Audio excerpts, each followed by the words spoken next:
Hello everyone and welcome back to another exciting chess game from the Hastings 1895 chess tournament, and this is the chess game from round 6. And in this chess game we have Jacques Mieses with the white pieces and his opponent is Harry Nelson Pillsbury, who is playing with the black pieces.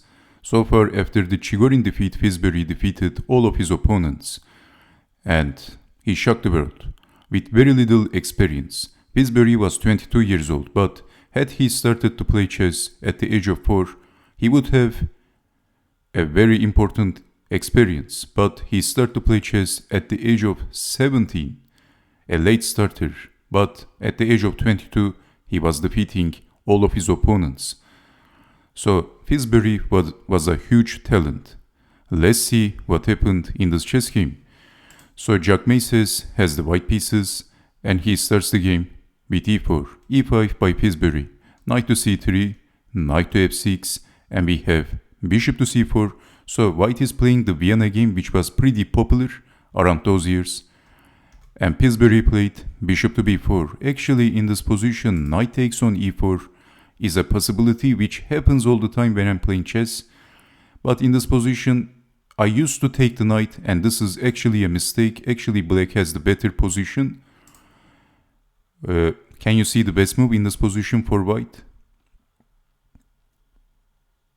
Actually, that's queen to h5 and both threatening checkmate, and also the knight is under attack, so knight has to go back, capturing the pawn, and black is behind in the development. White is slightly better. Actually, white is better.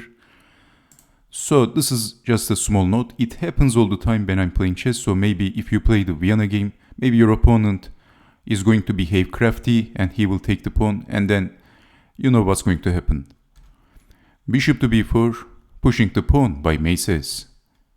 d6 by Pillsbury, knight out, castling, knight to d5, a little bit immature attack by Jacques Mieses. By the way, Jacques Mieses was one of the first ever chess grandmasters in the chess history. He became a chess grandmaster in 1950. Interesting, isn't it? So that also means that he witnessed both World War I and World War II. Anyway, so knight takes on d5, bishop takes on d5, developing the knight, pushing the pawn, bishop back, and now how to castle. Pushing the pawn, knight to e7, bishop back, d5 by Pillsbury, a good move. He simply wants to open up the position, so white's king also haven't castled, which is a logical decision. But now d4, e takes on d4, pawn up by Jacques Mieses. Well, Pillsbury, with no fear, he captured the pawn and he opened the king. Knight takes on d4, capturing the pawn, and basically in this position, actually Pillsbury is 2 pawns up. Bishop to h6, attacking the rook.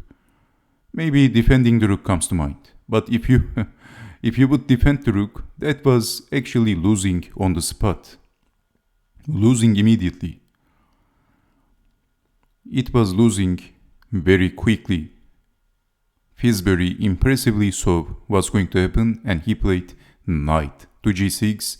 Actually, he's sacrificing to the exchange for a good reason, because he's also 2 pawns up. Don't forget that. But in this position, if defending the rook, actually white has a winning move in this position and black is losing whatever he does. Then white has queen to h5 and threatening checkmate. How to defend?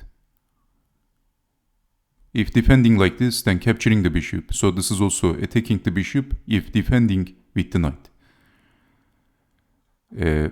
Basically, in this position, there is no sensible defense.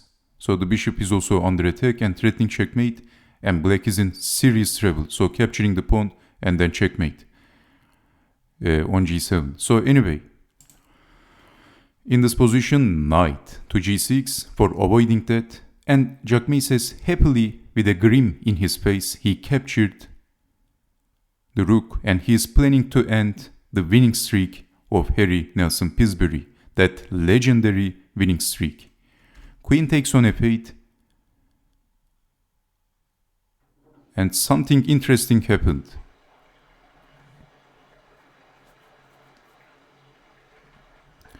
something interesting happened at this moment of the game. Well, in this position, Jacques Mieses played a hilariously bad move, stunningly terrible move. Well, he played rook to f1. What a move by Mieses. In this position, actually castling was the best move. Why not castling? So this chess game is especially a pretty good example of why you should castle in your chess games. Why you should always bring your king into the safety before attacking, before doing anything else. So castling is very important at chess. So in this position we have rook to f1, but even after castling we have queen to d6, and black actually has a very active position. As you can see, black is 2 pawns up. Black can also play knight to e5, develop the bishop to g4. So this is a very good position actually for black, but it's a little bit complex. This is grandmaster level chess. Pretty deep for 1895. But Mieses played the move of a chess patzer. Rook to f1 by Mieses. And this is a losing move. Now white can never castle. Pillsbury played queen to h6. Basically he is targeting on e3, queen to e2, and capturing the knight, capturing back. And f5 by Harry Nelson Pillsbury. He is slowly advancing. Even though white is the exchange up, he has the exchange, but he doesn't have any advantage in this position. Mieses pushed the pawn, but now, with this move, he made the second blunder in this chess game, and playing 2 blunders against Pillsbury is too much. You can't play like that against Harry Nelson Pillsbury. Well, Jacques Mieses overlooked knight to f4, and this is what Pillsbury did. He didn't see this. So this was actually the threat of Pillsbury, and Mieses overlooked it. Now defending the queen, but here comes knight to d3, checking the king, and we have king to e2.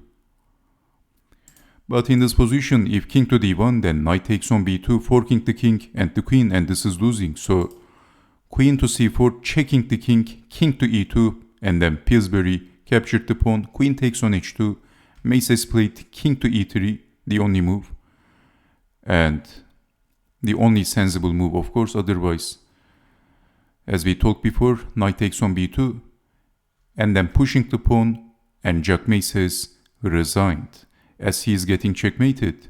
The possible continuation, king takes on e4, queen to e2 check, king to d5, queen to e6, checkmate. This is what happened to Jacques Mieses, not castling against Pillsbury. Ho, boy. That's a mistake, isn't it? That's like playing with fire. That's like putting your hand into the mouth of a crocodile or something like that. That was a suicidal move by Jacques Mieses. Okay, so thank you very much for watching. So basically white is getting checkmated and there is no sensible defense. So this was a textbook example of why you should castle in your own chess games, and you should always bring your king to the safety before doing anything else. So thanks for watching, and I hope to see you next time. Take care and bye bye.